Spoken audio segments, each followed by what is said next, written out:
Breakup কথাটা শুনেও রুহির ভাবনার পরিবর্তন হলো না। নিজের বিয়ে করা বউকে ভুলে অন্য একটা মেয়ের সাথে রিলেশনে যেতে বিভোরের বিবেক নাড়া দিল না। অবশ্য ও তো বিয়েই মানে না। বিভোর একমনে গাড়ি ড্রাইভ করছে। ওর মনে হাজারো প্রশ্ন। সবকিছু মাথা থেকে ঝেড়ে ফেলে গাড়ি থামালো ইভাদের বাড়ির গেইটে। ইভাকে নিয়ে রুহি নামল গাড়ি থেকে। অন্যান্য মহিলারা এসে ইভাকে নিয়ে গেল। পার্সটা গাড়ির ভেতর ফেলে আসায় রুহি ওটা নিতে গেল। বেরোবার সময় আঁচল আটকে গেল গাড়ির লকে। স্টপ! টেনো না, আমি ছাড়িয়ে দিচ্ছি। গা জ্বলে গেল রুহির। ডাক্তারের আদিক্ষেতা সহ্য করার মতো নয়। ওর মুখও দেখতে চাইছে না রুহি। রুহির আঁচলে হাত দিতে গেলে ও সরে গেল। বিভোর ভ্রু কুঁচকে বলল, প্রবলেম কি তোমার? ঠিকঠাক দাঁড়াতে পারো না? পারি না। আপনি আমার পোশাকে হাত দেবেন না। মানে কি? পরপুরুষ হয়ে কেন আমার পোশাকে হাত দিবেন? যান না এখান থেকে।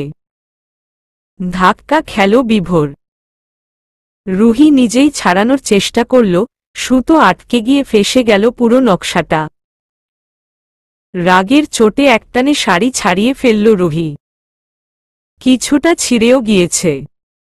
বিভোর বলল, আমি ছাড়িয়ে দিলে সমস্যাটা কি হতো? বলতে বাধ্য নই। অবভিয়াসলি বাধ্য। কেন বাধ্য? কিসের বাধ্য? আমি আপনার কে? কিছু হই? কিচ্ছু না। তাহলে কেন আমি বাধ্য? বিভোর রেগে গেল। মুখে মুখে তর্ক সেদিনের পুচকির। কড়া গলায় বলল, আমার বিয়ে করা বউ হও। রুহি তাচ্ছিল্যের হাসি হেসে বলল, আমি আপনার বউ? কখন আর কিভাবে বিয়ে হলো আমাদের? ভুলে গেলে? কিছু জানো না এমন ভাব কেন করছো? কিচ্ছু জানি না। আমার জীবনে আপনার কোনো জায়গা নেই। আপনি না আমাকে ছেড়ে দিবেন, তাহলে দিন আর শান্তিতে থাকুন। অযথা এই বোঝা মেয়েটাকে সাহায্য করতে যাবেন কেন আপনি? রুহি এই কথা বলে রাগে ফুঁসতে ফুঁসতে চলে গেল। বিভোরও রেগে আছে। মেয়েটাকে সাহায্য করতে যাওয়াটাই ওর ভুল হয়েছে। বাড়ির ভেতর ঢুকতে যাবে তখনই মোবাইল বেজে উঠল। পাঞ্জাবির পকেট থেকে সেলফোন বের করে দেখল হসপিটাল থেকে ফোন আসছে। হ্যালো মিতু। জি স্যার। ইমার্জেন্সি একটা সার্জারি করতে হবে। বিভোর বিরক্ত হয়ে বলল, আজ আমি ছুটি নিয়েছি। আপনি ছাড়া আর কেউ নেই স্যার। পেশেন্টের কন্ডিশন কেমন আছে? বুঝতে পারছি না স্যার। আপনি এলে বোধহয় ভালো হয়। আচ্ছা, সব রেডি করো। আমি বেরুচ্ছি। স্যার একটা কথা বলে ফেলো। পেশেন্টের সামর্থ্য নেই এত খরচ করার। ওরা বলছে যদি কমের মধ্যে কিছু করা যায়। ঠিক আছে, আমি বলে দেব। মোটামুটি একটা অংশ তো দিতেই হবে। জি স্যার। বলে দিচ্ছি ওদের। শুনো আমার চার্জটা কেটে দাও, ওটা দিতে হবে না। আমি আসছি। Okay sir. ফোন রেখে বিভোর গাড়ির গায়ে ঠেস দিয়ে দাঁড়িয়ে রইল। দেশে আসার পরের দিনই কাজে যোগদান করতে হয়েছে ওর। এই 1 মাসে কোথাও যাওয়া হয়নি, যাও বিয়ে খেতে এসেছে এখানেও ফুরসত নেই। অন্য সব ডাক্তাররা কি করে বিভোর ভেবে পায় না। যদি লোকের কাছ থেকে টাকাই খাবি তাহলে ডাক্তার হয়েছিস কেন? কাউকে কিছু না জানিয়ে দারোয়ানকে বলে হসপিটালে চলে গেল বিভোর। এদিকে ইভার বর এসে পড়েছে, সবাই হাসিখুশিতে মগ্ন। রুহি মেহমানদের আপ্যায়ন করছে। বিয়ে হবে বিকেল 5টায়, আরো ঘন্টা খানিক বাকি। ইভার বর রাতুল। ছেলেটা দেখতে শুনতে ভালোই। ইভার সঙ্গে সেলফি নিচ্ছে। দুজনের চেহারায় সুখী সুখী ভাব। রুহি সেদিকে তাকিয়ে ভাবল, ওর বিয়ের দিন ও জানতেই পারেনি যে আজ ওর বিয়ে। অচেনা একটা ছেলের সাথে কিছু লোক রুহির বিয়ে দিয়ে দেয়। বিয়ে জিনিসটা তখন ভালো করে বুঝতই না রুহি। একদিনের পরিচয় এই বিভোরকে ওর খুব ভালো লেগে গেল। আর বিভোর, সে রুহিকে ফেলে সেই যে গেল আজ 3 বছর পর তাদের দেখা। না হলো বিয়ের ছবি, না হলো সংসার, না পেল বিভোরকে। একটা দীর্ঘশ্বাস বেরিয়ে আসলো শুধু। নাদিরা ইসলাম, নাসিমা চৌধুরী সবার সঙ্গে কথাবার্তা বলছে। রাতুলদের বাড়ি থেকে যারা এসেছে তারা খুবই ভালো মানুষ। অনেকক্ষণ যাবৎ রুহি লক্ষ্য করছে রাতুলের বন্ধু ওর দিকে কেমন করে তাকিয়ে আছে। ওর অস্বস্তি হতে লাগল। রুহির সাথে চোখাচোখি হতেই ছেলেটক হাসল। বিরক্ত হয়ে রুহি অন্যদিকে চলে গেল। এদিকটায় বেশি মানুষ নেই। সারা বাড়ি ফুল দিয়ে সাজানো হয়েছে। নেটের পর্দার উপর অর্কিড দিয়ে দারুণ কম্বিনেশন। লাইটিং করা হয়েছে বাড়ির সদর দরজা থেকে শুরু করে পেছনের বাগান পর্যন্ত। সবকিছু ইভা নিজের পছন্দে করেছে। রুহি শাড়ি আগলিয়ে ছাদে উঠে এলো। ঘরে দমবন্ধকর পরিস্থিতি। এখানে নির্মল বাতাস, মৃদু ঠান্ডা হাওয়া। দোলনায় বসে রুহির চোখ গেল দড়ির উপর। একই বিভোর ওর কাপড়চোপড় এভাবে রেখে গিয়েছে, পাগল নাকি লোকটা? ভেজা একগাদা কাপড় না নিংড়ে কি পচাতে চায়? আজব। কোনো খেয়াল নেই এই ডাক্তারের। কিন্তু গেল কোথায় বিভোর? অনেকক্ষণ যাবৎ দেখতে পাচ্ছে না তো। আবার ভাবল, যেখানেই যাক রুহির কি, আই ডোন্ট কেয়ার। অনিচ্ছাবশত বিভোরের কাপড়গুলো নেড়ে দিল রুহি। Excuse me. রুহি তাকিয়ে দেখল ওই রাতুলের বন্ধুটা। জি বলুন।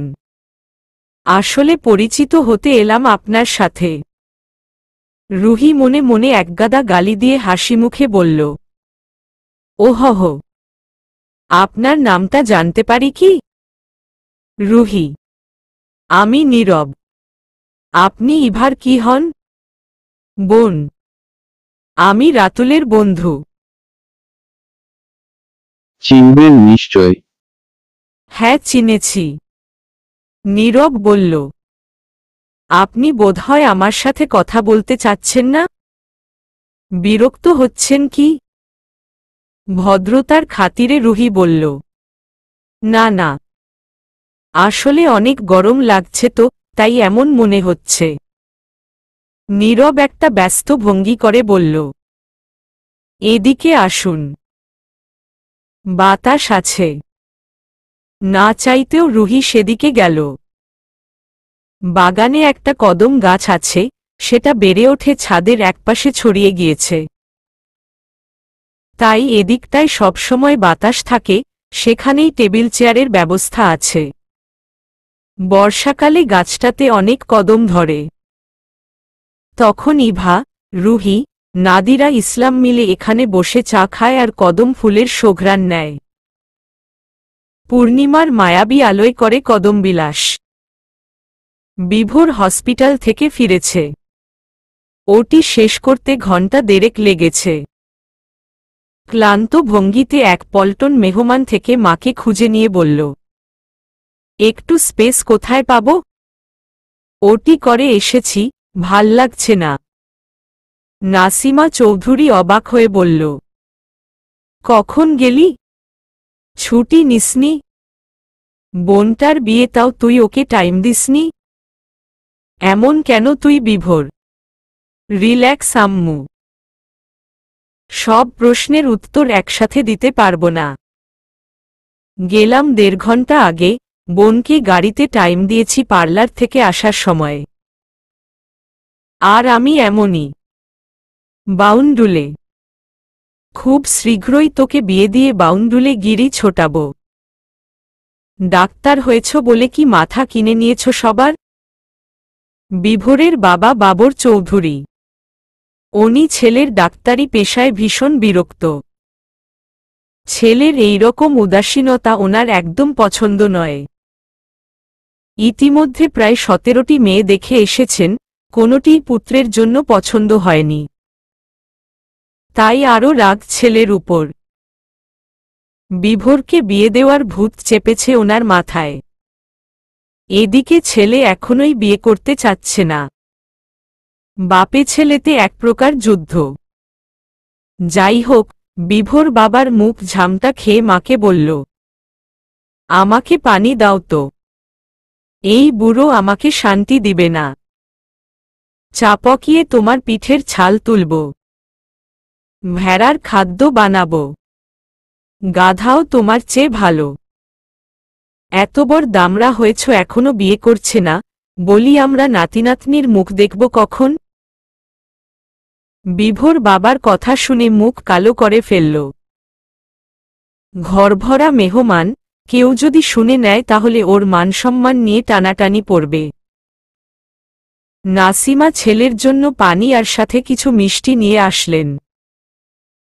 হেলথের জন্য ভালো নয় বলে বিভোর মিষ্টি পছন্দ করে না, কিন্তু মায়ের জোরাজুরিতে খেতে বাধ্য হল। ইভা আর রাতুলের সঙ্গে দেখা করে বেশ কিছুক্ষণ কথাবার্তা বলল বিভোর। বিয়ের বাকি আধ ঘন্টা। কাজী এখনো এসে পৌঁছায়নি। মানুষের হট্টগোলে বেহাল অবস্থা বিভোরের। মাথা দপদপ করছে বিধায় খালি জায়গা খুঁজতে লাগল। ঘুমাতে পারলে বেশ হতো। কোথাও কোনো রুম খালি না পেয়ে ছাদের উদ্দেশ্যে পা বাড়াল। ছাদে মানুষজন নেই। দক্ষিণ দিকের কদম গাছটা উত্তাল হাওয়া দিচ্ছে বিধায় বিভোর সেদিকে পা বাড়াল। দেখল, রুহি এবং একটা ছেলে হেসে হেসে কথা বলছে। দুজনের কি এত কথা যে এভাবে হাসছে, বিভোর বুঝতে পারল না। আর এই ছেলেকে? ছেলেটির চোখমুখ দেখে যে কেউ বলে দিতে পারবে ও রুহির হাসিতে মুগ্ধ। বিভোর নোটিশ করল এটা। আর তখনই কেমন রাগ লাগল। আর মেয়েটাও কেমন হাসছে দেখো, মাথা ধরে গেল বিভোরের।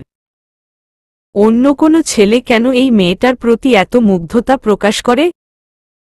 কই, বিভোর তো পারে না। ভালোবাসা নেই বলেই কি? আচ্ছা, ভালোবাসা কিভাবে তৈরি হয়? তাহলে বিভোর একটা চান্স নিয়ে দেখত। হঠাৎ করে মাথায় এই ভাবনা আসায় বিভোর হতবিহ্বল হয়ে গেল। এটা কি হচ্ছে ওর সাথে?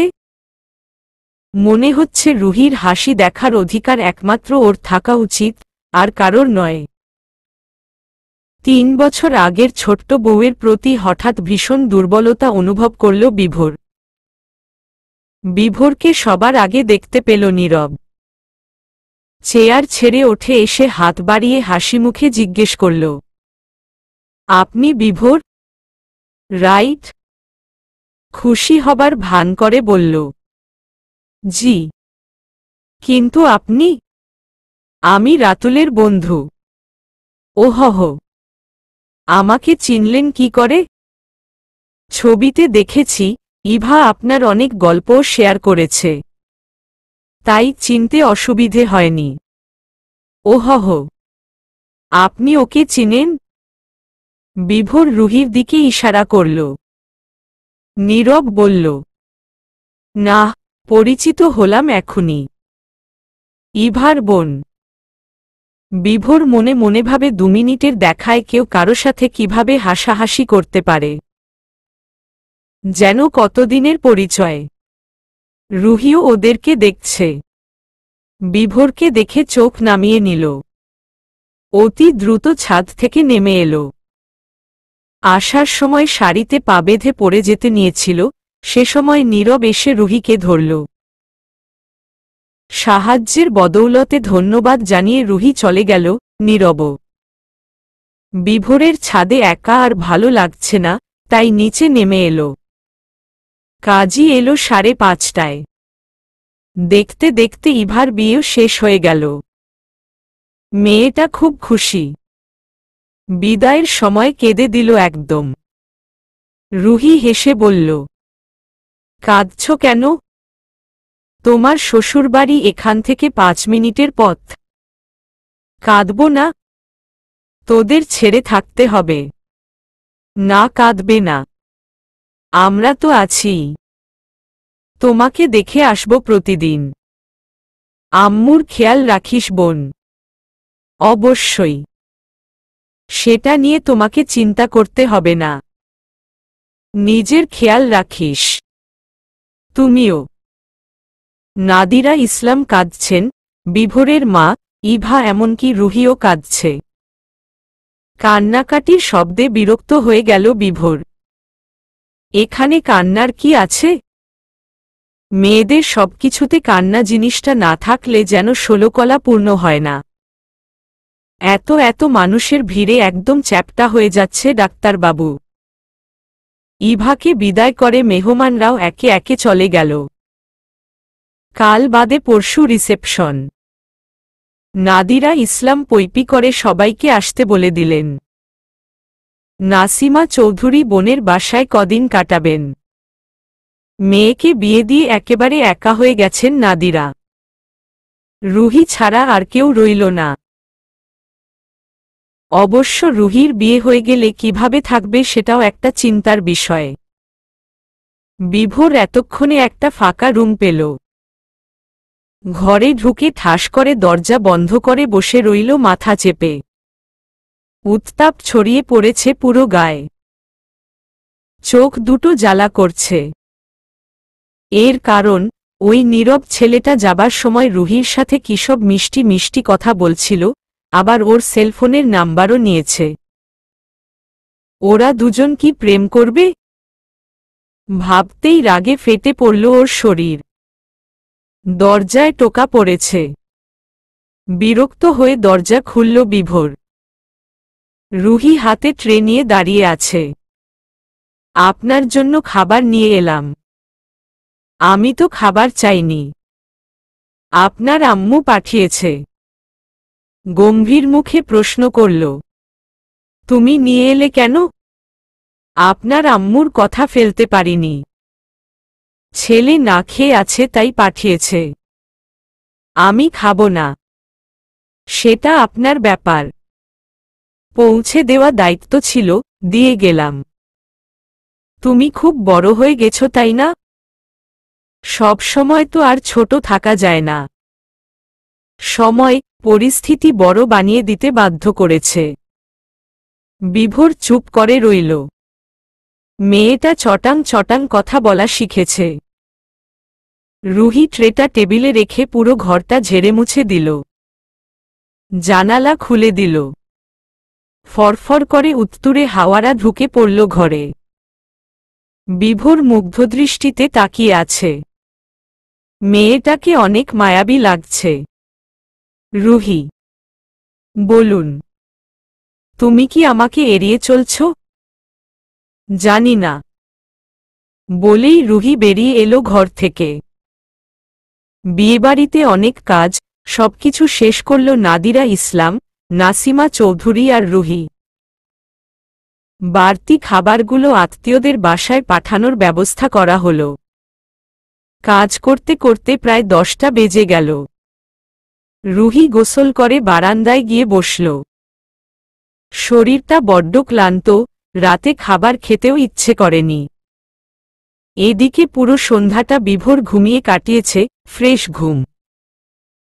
ঘুম থেকে উঠে ফ্রেশ হয়ে বারান্দায় এলেই দেখতে পায় বিপরীত দিকের বারান্দায় রুহি বসে আছে।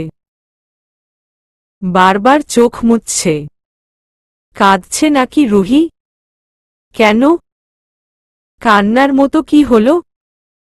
বিভোর কি হলো জানে না, হঠাৎ করেই রুহিকে জোরে ডাক দিল। হকচকিয়ে উঠল রুহি। হেই রক্তজবা, তুমি কি কাঁদছ? বিভোরের গলা শুনেই পায়ের রক্ত মাথায় চড়ল রুহির। শান্তিতে বসে কাঁদতেও দেবে না।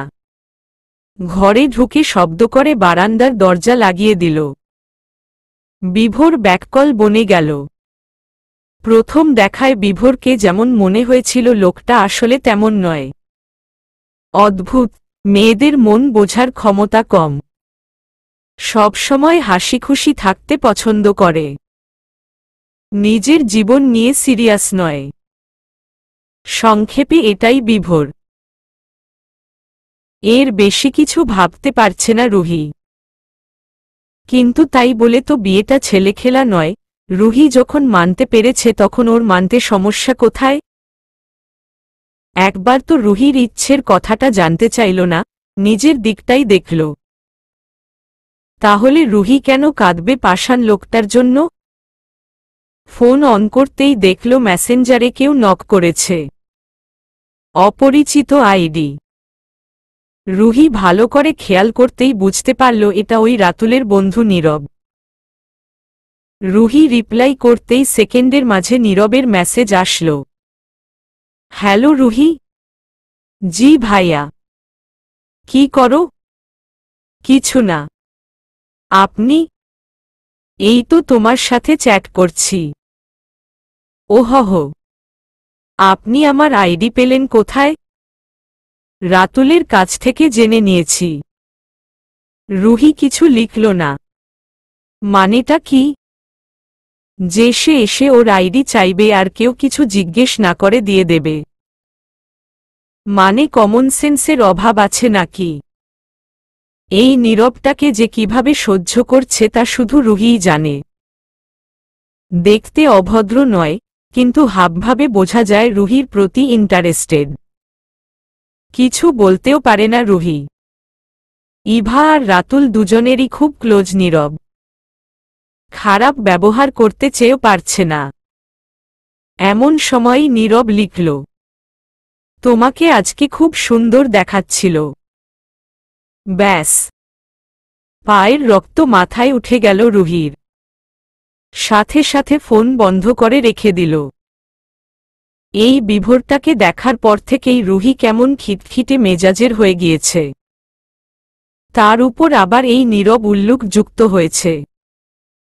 ওদিকে ইশতিয়াকের কি হলো কে জানে, সামনে পেলে এবার উচিত শিক্ষা দিয়েই ছাড়বে।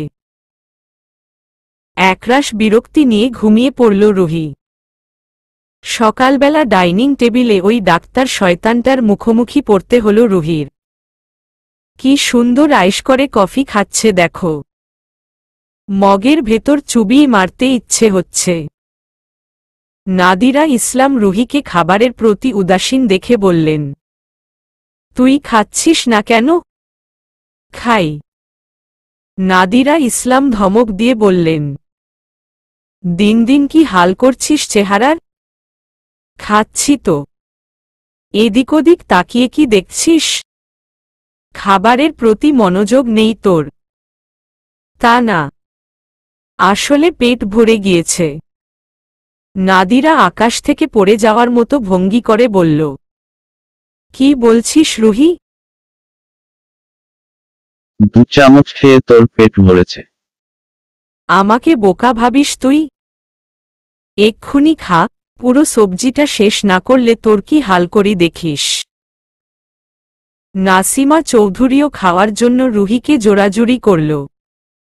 বাধ্য হয়ে খাচ্ছে রুহি, মুখে অসহায় ভঙ্গি। দৃষ্টি এড়াল না বিভোরের। বাবর খান পরোটা ছিঁড়ে মুখে দিতে দিতে রুহিকে বললেন, জানো মা, খাবার হলো দুনিয়ার সবকিছু। খেলে লাভ, না খেলে লস। যত পারো খেয়ে মোটা তাজা হও। যা সামনে পাবে গপগপিয়ে খাবে। বিভোর বাবার এসব কথায় প্রচণ্ড বিরক্ত হয়। বলল, খাবার পরিমিত খেতে হয় বুঝলে আব্বু। অবশ্য তোমাকে বলে কি লাভ? দিনে 1 হাঁড়ি মিষ্টি আর কষা মাংস ছাড়া তোমার পেট তো চলেই না। খোটা খেয়ে বাবর চৌধুরী রেগে গেলেন। বললেন, তোর সংসারে আমি হয়েছি নাকি আমার সংসারে তুই? বাপের সাথে কিভাবে কথা বলতে হয় সেটাই জানিস না, আবার ডাক্তারগিরি ফলাতে আসছিস। বেয়াদব, এক থাপ্পড়ে তোর দাঁত ফালিয়ে গরুর খাদ্য বানাবো। অসভ্য। বিভোর রুহির দিকে তাকিয়ে দেখল মিটিমিটি হাসছে। মানসম্মানের 14টা বাজাতে এক্সপার্ট বাবর চৌধুরী জোর গলায় বলল, পরিশেষে এই ডাক্তারের কাছেই তো আসতে হয়। পেট ব্যথা, হাই প্রেশার সব নিয়েই তো আসো। জানি জানি, গরুর ডাক্তারও তোর থেকে ভালো চিকিৎসা করাতে পারে। ইডিয়ট, তোর মতো চামচিকা আমার পুত্র আমি ভাবতেও পারি না। কই বউবাচ্চা নিয়ে সংসার করবি, আমরা নাতিপুতির সাথে খেলব তা না, গরুগিরি ফলাতে আসে। মুখচোখ লাল হয়ে গেল বিভোরের। নাদিরা, নাসিমা অট্টহাসিতে ফেটে পড়ছেন। রুহিও মুখ টিপে হাসছে। রাগ করে হাত ধুয়ে উঠে পড়ল বিভোর।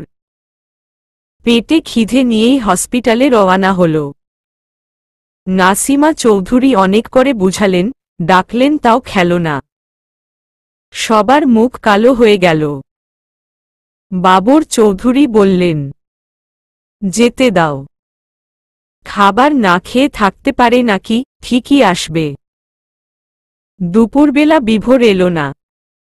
নাসিমা ফোন করে আসতে বললেন, কিন্তু ও সাফ জানিয়ে দিল বাবার অপমান ওর গায়ে লেগেছে। এভাবে একটা মেয়ের সামনে বাবা কেন ওরকম হাস্যরসাত্মক কথা বলল? একজন ডাক্তার ও ন্যূনতম সম্মান দিয়ে ছেলের সাথে কথা বলে না। সারাক্ষণ বিয়ে কর বলে মাথা খারাপ করে দিচ্ছে। অনেক জোরাজুরি সত্ত্বেও বিভোর নাদিরার বাসায় ফিরতে রাজি হল না। এদিকে ছেলে না খেয়ে আছে সেটাও হজম করতে পারছে না নাসিমা চৌধুরী। স্বামীর সঙ্গে ঝগড়া করে ক্লান্ত হয়ে গেলেন। নাদিরা গোমরা মুখে বললেন, ছেলেটা কি সারাদিন না খেয়ে থাকবে? সকালে তো কিছুই খায়নি। সেটা এই বুড়োকে কে বোঝাবে? সারাদিন ছেলেটার পিছু লেগে থাকে। রাগে ফুঁসতে ফুঁসতে বললেন নাসিমা। বাবর চৌধুরী আরাম করে টিভি দেখছেন। গালে হাত দিয়ে এমন ভঙ্গিতে বসেছেন যেন এই নিউজটা না দেখলে পৃথিবীতে বেঁচে থাকাই বৃথা। নাসিমা চৌধুরী হাত থেকে রিমোট নিয়ে টিভি বন্ধ করে বললেন, খাবার দিচ্ছি, দিয়ে আসো বিভোরকে। আমি? তাহলে আর কে? No never. তাহলে কি ছেলে না খেয়ে থাকবে? থাকুক। একবেলা না খেলে কিছু হবে না। তুমি কিন্তু বেশি কথা বলছ। দেখো গিয়ে হসপিটালেই লাঞ্চ খেয়ে নিয়েছে। আমার ছেলে বাইরের খাবার খায় না। তাই নাকি? জানতাম না তো। এখন তো জানলে, সো যাও। দেখো আমার হাঁটুর ব্যথা বেড়েছে। কোথাও যেতে পারবো না। সব না যাওয়ার মতলব। তাহলে তুমি যাও, মা হিসেবে এটা তোমার দায়িত্ব। বাবাদের বুঝি কোনো দায়িত্ব নেই? আছে। ছেলেকে 4 বেলা থাপড়ানো। তুমি কি পাগল? মাথা কি পুরাই গেছে? আমার মাথা ঠিক আছে। তাহলে উল্টাপাল্টা কথা বলছো কেন? তোমার ছেলেকে আগে বলো বিয়ে করবে কিনা, নয়তো এরকমই করব। তোমার হাবভাব দেখে মনে হচ্ছে তুমি নিজেই বিয়ে করতে চাচ্ছ। হুঙ্কার দিয়ে বললেন নাসিমা। বাবর চৌধুরী ব্যাককল বনে গেল। তৃতীয় বিশ্বযুদ্ধ শুরু করার আগেই চুপচাপ ঘরের দিকে পা বাড়াল। নাদিরা অসহায় মুখ করে বোনের দিকে তাকিয়ে আছে। নাসিমা রাগে গজগজ করতে করতে খাবার প্যাক করছেন, নিজেই নিয়ে যাবেন। রৌদ্রপ্রজ্জ্বল দুপুর। কাঠফাটা রোদে চারপাশ থমকে আছে। কোথাও কোনো শব্দ নেই। দুপুরের খাবারের সময় অনেক আগেই পেরিয়ে গিয়েছে। হসপিটালে 2টি ওটি শেষ করে ক্লান্ত অবসন্ন দেহ নিয়ে চেম্বারে গিয়ে বসল বিভোর। হাত মুখ ধুয়ে ফ্রেশ হয়ে গ্লাসের পানিটা ঢকঢক করে খেল। করিডোর থেকে ভেসে আসছে ফিনাইলের গন্ধ। গা গুলিয়ে বমি এসে গেল বিভোরের। বমি করার পর একটু শান্তি লাগছে। এসির টেম্পারেচার কমিয়ে হাতের কাজগুলো শেষ করল। খিদেও পেটে ইঁদুর দৌড়াদৌড়ি শুরু করে দিয়েছে। বাইরের খাবার খাওয়া বাদ দিয়েছে অনেক আগেই, আর সকালের কথা মনে হতেই বাসায় যাওয়ার ইচ্ছেটা মরে গেল। নিজের ছেলেকে এভাবে অপমান মানতে পারছে না বিভোর। তাও কেউ সামনে না থাকলে কথা ছিল, ওই রুহির সামনে যেভাবে বলল বিভোরের নাক কাটা গিয়েছে। বিদেশ থেকে ডিগ্রি নিয়ে আসা ডাক্তারকে তার বাবা গরুর সাথে তুলনা করেছে, এর চেয়ে হাস্যকর আর কি হতে পারে। মোবাইল অন করে দেখল ইভার মেসেজ। ওর বিয়ের কিছু ছবি পাঠিয়েছে। বিভোর ছবিগুলো দেখতে লাগল। একটা ছবিতে খুঁজে পেল রুহিকে। মেয়েটা বেশ মায়াবী, ভালো। কিন্তু কি যে হয়েছে ওর, বুঝতে পারছে না বিভোর। মনে হচ্ছে কোনো কারণে ওর উপর রেগে আছে। কিন্তু ওর সাথে এমন কিছুই তো ঘটেনি। ফোনটা টেবিলের উপর রেখে দিয়ে ভাবনায় ডুব দিল বিভোর। কিছু হিসেব মিলছে না। এই প্রথম কোনো মেয়ের মন বোঝার চেষ্টা করছে, জান্নাহের বেলায় এটি করেনি বিভোর। কি জানে কেন করেনি। সেদিন যখন রুহির সাথে কথা বলল তখন বেশ খুশি হয়েই বিভোরের সাথে কথা বলছিল রুহি। ওর চোখে বিভোর মুগ্ধতা দেখতে পেয়েছে। অনেকদিন পরে প্রিয়জনের সাথে দেখা হলে মানুষের এক্সপ্রেশন যেমন হয় তেমনই এক্সপ্রেশন ছিল রুহির। কিন্তু বিভোর যখন বলল যে ডিভোর্স করে দিবে তাতেই মেয়েটার রূপ পাল্টে গেল। কেন? প্রেম, ভালোবাসাই নাকি অভিমান, অধিকারবোধ থাকে? তাহলে কি রুহি ওর সাথে অভিমান করেছে? রুহি কি চায় না ওদের ডিভোর্স হোক? আবার রুহি যখন অন্য কারো সঙ্গে কথা বলে হাসে তখন ওর প্রতি রাগ হয় বিভোরের, অদৃশ্য এক অধিকারবোধ পেয়ে বসে ওকে। মনে হয় এই মেয়ের সাথে কথা বলা, ওর হাসি দেখার অধিকার একমাত্র বিভোরের। তাছাড়া বিভোর কখনো রুহির মতামত জানতে চায়নি, যেটা সবচেয়ে গুরুত্বপূর্ণ। ভালোবাসা, সেটা কি জিনিস? বিভোর কখনোই জানেনি। জান্নাহের সঙ্গে ওর আদৌ ভালোবাসা হয়েছিল কি না জানে না বিভোর।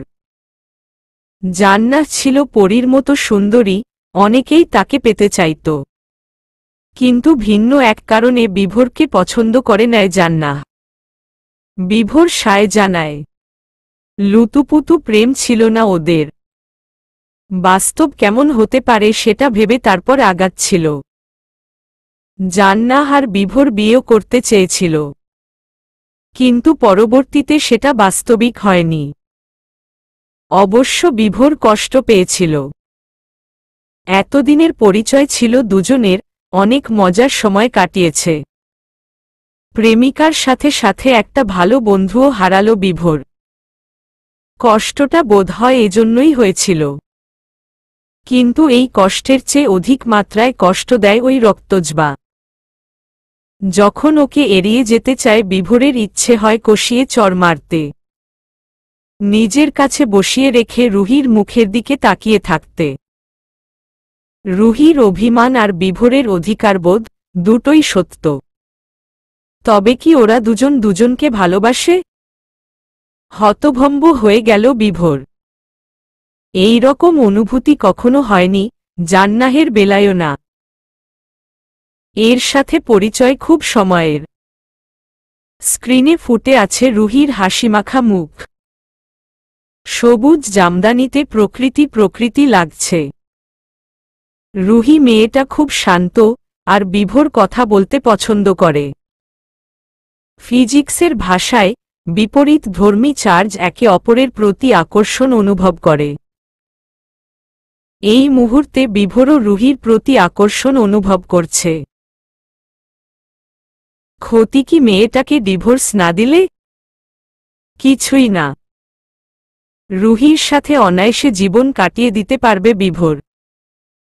বাবর চৌধুরীও ছেলেকে বিয়ে করাতে চাইছে, এই খবর জানলে বোধহয় আনন্দে লাফিয়ে উঠবে। তার ছেলে বিবাহিত। শীতল কণ্ঠে বিভোর স্বগতোক্তি করল। তোমাকে আমার চাই রক্তজবা। নাসিমা চৌধুরী খাবার রেডি করে গুম হয়ে বসে আছেন।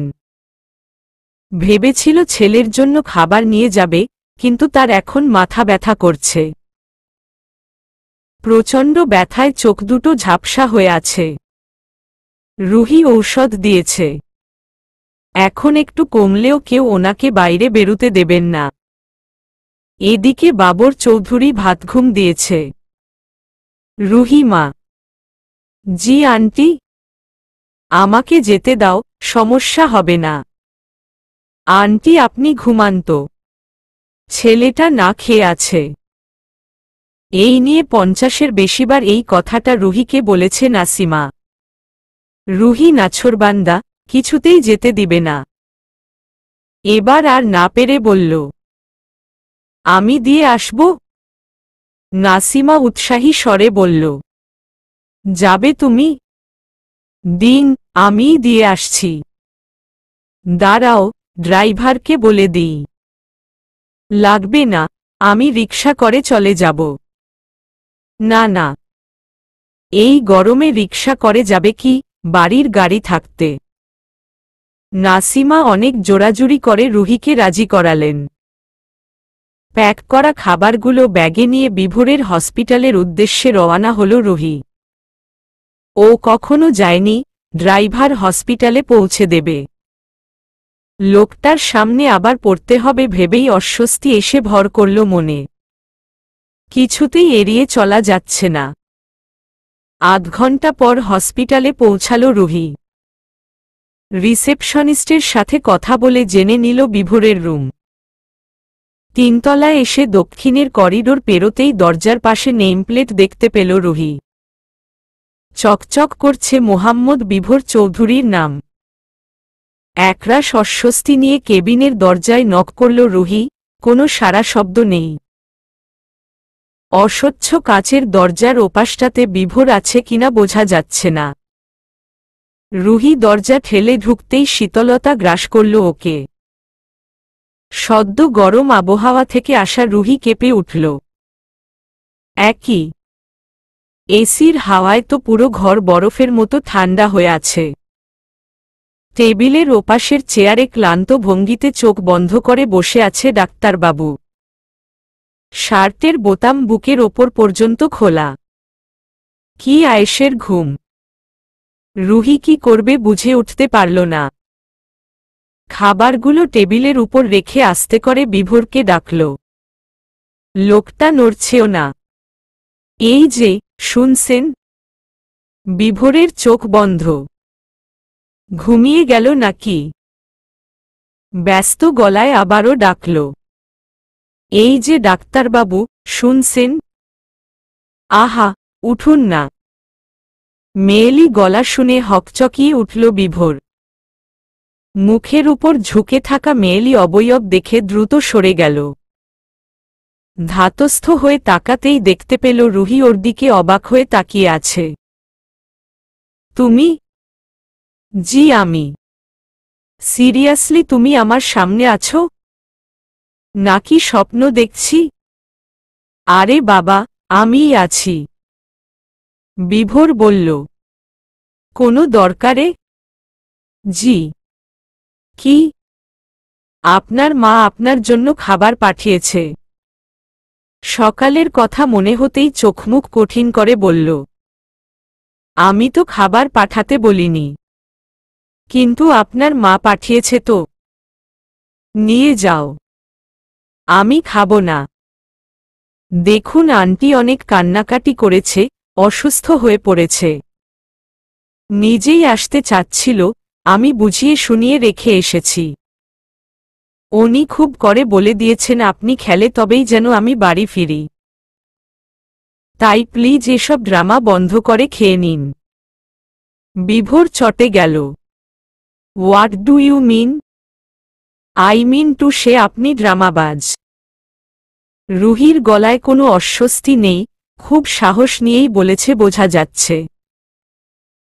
বিভোর প্রথমে রাগ করলেও পরে ভাবল বউয়েরা একটু রাগটাগ করতেই পারে। আর ইনি তো এখন রেগে ককটেল হয়ে আছেন, যে কোনো সময় শব্দ করে ফেটে পড়বে। তোমার এসব বাজে কথা বন্ধ করো। জি করেছি। এখন খেয়ে আমাকে উদ্ধার করুন। বললাম তো খাবো না। আপনার আম্মুকে আমি প্রমিজ করে এসেছি। সেটা একান্তই তোমার ব্যাপার। আমি তো বলিনি প্রমিজ করতে, তাই এর দায়ও আমার নয়। Got it. রুহির কপালে ভাঁজ পড়ল। লোকটা ঘাততারা। এখন কি করবে? বিভোর আর চোখে ওকে দেখছে। দৈবাত একগুচ্ছ হাওয়া ভেসে আসলো জানালার ফাঁক দিয়ে। রুহি বিরক্ত ভঙ্গিতে চুলগুলো কানের পেছনে গুজে দিয়ে বলল, আপনার এসিটা প্লিজ বন্ধ করুন। বাইরে হাওয়া দিচ্ছে। বাধ্য ছেলের মতো বিভোর এসিটা বন্ধ করে জানালা খুলে দিল। রুহি অনুরোধ করে বলল, খেয়ে নিন না প্লিজ। খুব তাড়া আছে দেখছি। জি আছে। আমার তো আপনার মতো চাকরি নেই, ঘোরাঘুরি করব। বিভোর আগ্রহ বোধ করল। জিজ্ঞেস করল, একা একাই? আমি কি সঙ্গে যেতে পারি? না, আমি আমার ফ্রেন্ডদের নিয়ে যাব। কেমন ফ্রেন্ড? আপনার সঙ্গে শেয়ার করার ইচ্ছে নেই। তাই চুপ থাকুন আর খেয়ে নিন। বিভোর রেগে গেল। মেয়েটার ইগনোর আর নিতে পারছে না, এর জন্য ওকে শাস্তি পেতে হবে। বিভোর মনে মনে ফন্দি আটল। গম্ভীর স্বরে বলে উঠল, আমি খাবো, কোজ একটা শর্ত আছে। রুহি অবাক হয়ে বলল, কি? আগে বলো রাজি। আগে শুনি, তারপর ভাবব। আমাকে খাইয়ে দিতে হবে। রুহি আকাশ থেকে পড়ল। মানে কি এসবের? ও কেন এত বড় দামড়া ছেলেকে খাইয়ে দেবে? বুড়ো বয়সে ভীমরতি ধরেছে। রুহিকে একা পেয়ে এখন নাটক শুরু করেছে, আজব। দেখো শয়তানটা আবার মিটমিটিয়ে হাসছে। বিভোরের বাবা ঠিকই বলে, চাপকিয়ে ডাক্তারের পিঠের ছাল তুলে নেওয়া উচিত। বিভোর ঠোঁটের কোণে শয়তানি হাসি ঝুলিয়ে বলল, সম্পূর্ণ ব্যাপারটা তোমার ওপর নির্ভর করছে। তুমি যদি খাইয়ে দিতে চাও ভালো, রাজি না থাকলে আম্মুকে গিয়ে বলে দেবে আমি খাইনি, সঙ্গে এটাও বলবে যে তোমার কারণে আমি খালি পেটে আছি। তুমি আমাকে খাইয়ে দিতে রাজি হওনি তাই আমি খাইনি। ওকে? দেখুন এসব কিন্তু ঠিক নয়। বিভোর অবাক হওয়ার ভান করে বলল, কি সব? রুহি রাগী স্বরে বলল, এই যে আপনি আমাকে ব্ল্যাকমেইল করছেন। লাইক সিরিয়াসলি, আমি তোমাকে ব্ল্যাকমেইল করছি রক্তজবা? কিভাবে এটা বলতে পারছো তুমি? আপনি জোর করে আমাকে খাইয়ে দিতে বলছেন। মোটেও না। আমি তো অপশন দিয়েছি তোমাকে। তোমার যেটা খুশি করো। আমি কিছুই করব না। বিভোর চেয়ার ছেড়ে উঠে দাঁড়াতে দাঁড়াতে বলল, ওকে, তুমি এখন যাও। আমাকে এখন পুরো হসপিটালে চক্কর দিতে হবে, মেডিকেলে যেতে হবে। বাই চান্স আমি যদি মাথা ঘুরে পড়ে যাই, তার দায় একমাত্র তোমার। রুহি প্যাঁচার মতো মুখ করে দাঁড়িয়ে রইল। জানালার ধারে বসে আছে কুচকুচে কালো রঙের একটা কোকিল। মাঝে মধ্যে শব্দ করে ডেকে উঠছে। গলার স্বর ভারী মিষ্টি। কালো কোকিলটা ড্যাবড্যাব করে বড়বউয়ের কাণ্ডকারখানা দেখায় ব্যস্ত, যেন বোঝার চেষ্টা করছে কি হচ্ছে এখানে। বিভোর রুহির মুখ দেখে বুঝতে পারছে মেয়েটা ভারী বিপদে পড়েছে। ভেতরে ভেতরে হেসে খুন হয়ে যাচ্ছে ও, কিন্তু চেহারায় কাঠিন্য বজায় রেখে বলল, যাচ্ছি আমি। দাঁড়ান। পিছন থেকে ডেকে উঠল রুহি। ওর দিকে না তাকিয়েই বিভোরের মুখে হাসি এসে গেল। খুব কষ্টে সেটাকে গোপন করে গম্ভীর ভাব নিয়ে রুহির দিকে তাকিয়ে বলল, কি? আপনি বসুন, আমি খাইয়ে দিচ্ছি।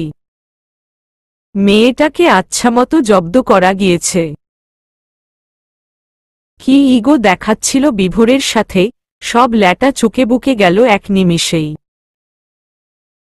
এত সুন্দর, মায়াবী, অসাধারণ মনের অধিকারিণীকে নিজের বউ ভাবতে সত্যিই ভালো লাগছে বিভোরের।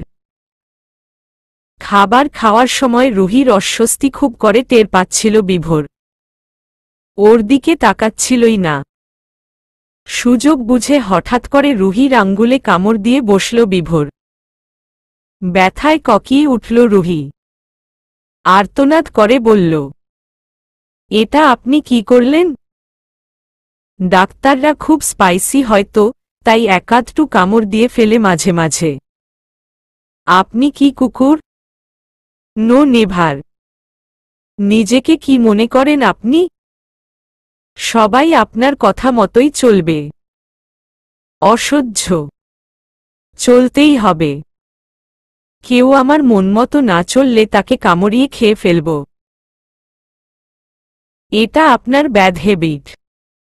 বিভোর ভ্রুকুটি করে জোর গলায় বলল, কথা না বলে খাইয়ে দাও তো।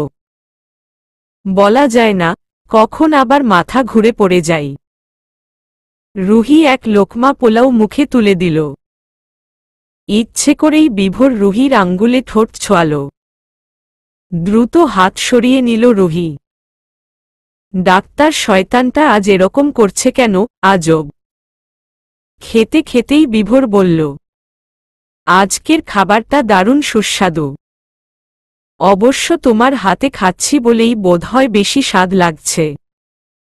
এক কাজ করো, এখন থেকে তুমি আমাকে খাইয়ে দেবে। ওকে? দাঁত কিরমির করে রুহি বলল, কখনোই না। বিভোর আর কিছু বলল না। প্রথম দিন ছিল তাই ডোজটা কম দিয়েছে। পরবর্তীতে বাড়ানো যাবে। রুহি রাগে ফুঁসছে। মেয়েটা চিরকালই নিরীহ প্রকৃতির। নিরীহ মেয়েরা রাগলে দেখতে খুব কিউট লাগে। এই যেমন, রুহির গালগুলো জবা ফুলের ন্যায় লাল হয়ে আছে। বিভোরের ইচ্ছে করছে গাল দুটো টেনে দিতে। রুহিকে নিয়ে একসাথে বাড়ি ফিরল বিভোর। কোথাও যেতে দিল না। ব্ল্যাকমেইল করেছে এক প্রকার। লোকটার নতুন নতুন রূপ দেখে রুহির অবাক হওয়া ছাড়া আর কোনো কিছু করার থাকল না। কাউকে কিছু বলতেও পারল না। আর কি বা বলতো। রাতের খাবার শেষে সবাই যখন টিভিতে মগ্ন ছিল তখন পাশাপাশি সোফায় বসে থাকা বিভোর রুহির হাত চেপে ধরে বসে রইল। সারা শরীর কেঁপে উঠল রুহির। এটার রেশ না কাটতেই বিভোর রুহির কানে কানে ফিসফিসিয়ে বলল, আজ রাতে আমরা এক ঘরে ঘুমাবো, কেমন? একজন পাঠকের মন্তব্য দেখলাম, উনি ভাবছেন আমি ছেলে। রাইটারের নাম দেখেও কি আমাকে আপনাদের ছেলে মনে হয়? আমি কখনোই বলিনি আমি ছেলে। আমি একজন মেয়ে। মন্তব্য জানাবেন আশা করি। ভুলভ্রান্তি ক্ষমাসুন্দর দৃষ্টিতে দেখবেন। চলবে ইনশাআল্লাহ।